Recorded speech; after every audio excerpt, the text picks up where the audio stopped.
Hey guys, this is Bruce, and welcome to another episode of ConvoCourses podcast. I'm doing an experiment where I'm doing this daily just to see how this goes, and I'm answering questions and focusing on one question at a time rather than kind of rambling through chat stuff, which is great, but I save that for special occasions in between the week and maybe on weekends. Saturday at 1 p.m. Mountain Standard Time is usually when we meet and we're doing live sessions, talking back and forth. That being said, sometimes on these you catch me and we can talk on here too. But I'm going to focus on one question here, and today's question has to do with somebody asked me what was the difference between, or actually they asked me which one was easier. Okay, I did a video about cybersecurity risk consultant versus GRC work that I've done, and I was comparing both those things. And this person asked me a couple months ago, and this is why I'm kind of getting into answering these questions because I've got so many and they go back pretty far. But anyway, hi Bruce. Which would you say of the two jobs you mentioned, which is cybersecurity consulting and GRC, you mentioned, which one is easier?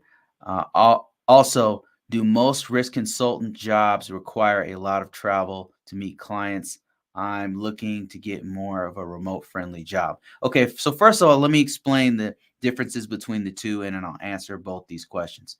So, the first thing I want to explain is what are they? So, cybersecurity consulting really is a really broad array of type things. Like you could actually be a consultant for different specific vendors. Like you can have one for maybe Splunk, where you go and do consulting for that particular device or products that they have or services. You could do it for things like firewalls or specific, actual specific services and stuff like that. So it's normally for one of those things. That's why I mentioned it. It's normally for either a service or a product. And I was doing it for a specific service where we offered a risk compliance, a risk assessment type thing that we would do for clients. And it that's pretty much what it was. And it was actually a lot of travel, and I think a lot of those consultant jobs are travel related. And then you've got GRC, which is also a very broad term, but you normally are doing a specific type of framework. So you could be PCI, GRC, you could be doing policy work for the government or for the state, or policy work for name a company. They'll have a policy and regulations they have to follow. So that's normally GRC type work. There's some overlap between those two things, but they're pretty different. And which one would I say was easier for me? It was the GRC work, just because my background, I'm very heavily into GRC, and I happen to be a pretty good technical writer. I could put some words together and link that up with their policy, and I know what they're supposed to be doing, and I could evaluate what they are doing and put that into words. So I happen to be faster at doing that. Whereas consulting, it was an adventure. Like you never knew from one day to the next what you're going to get with a client. And it was like you think there'll be a routine scan and then an assessment, but there's always like some kind of wrench thrown into the plans. Something always happens. You got to figure out on the fly like how to fix that thing. And you're dealing directly with clients, and they're very, it's the private sector, so they spend all this money, and they might freak out if they don't get it how they want it or whatever. So I preferred doing GRC work, and so that's just my preference. That being said, the consulting gig was fun because it was exciting. Like there was always something different happening, and you had to like learn. And it taught me a lot about myself. I didn't know that I could pick up certain skills that I did, and I was working with a group of really, really elite, class, high level people who were like really good at specific things. They're good at everything, but they'd be like really, really good at this one thing, and we would learn from each other. And I kind of missed that. And then another thing is we learned all these different tools. Like we had exposure to all these different tools and things we had to do across the board. So I still prefer GRC stuff. And then the other question I think they asked, and it also was easier. That was the question they asked. It was easier for me. GRC stuff is much easier because it's just kind of like the same routine, kind of boring, is standard, but there's not like all these. Every now and then you get some crazy stuff happening, but you have a process in place to work or to work with it.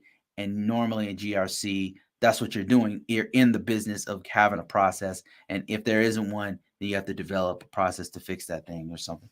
So that's my 2 cents on that. And then your other question was also do most risk consultants jobs require a lot of travel?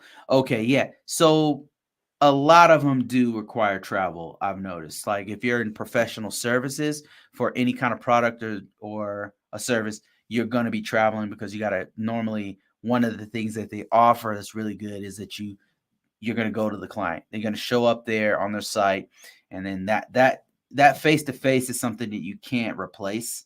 So that's how they're able to get that high ticket, because they're able to get a person there who's a subject matter expert and be on the ground and talk directly to the customer or the client or whatever.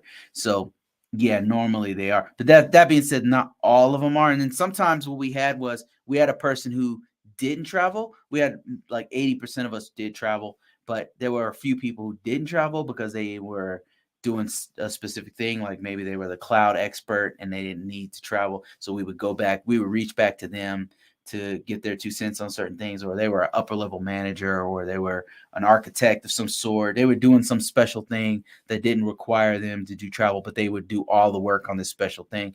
So yeah, that it's mostly travel, I would say. And when you get into that job, you want to be careful about how much travel, because once you get over, I would say 50%, 55% travel, it's actually more than that, because you gotta factor in the travel days and recovery and all that kind of stuff. So that's it for this one. I'm gonna see you guys tomorrow. So if you're interested in more and following with this conversation and having the longer form where I'm talking for an hour or two sometimes, join us on the weekends on Saturday, Mountain Standard, 1 o'clock Mountain Standard Time. You can also hit us up on Discord and ConvoCourses.net, ConvoCourses.com, where we're always talking. We're always going back and forth. And join my newsletter. That's another place where you can talk to us. So that's it, guys. I will see you guys tomorrow, and let's keep trying this.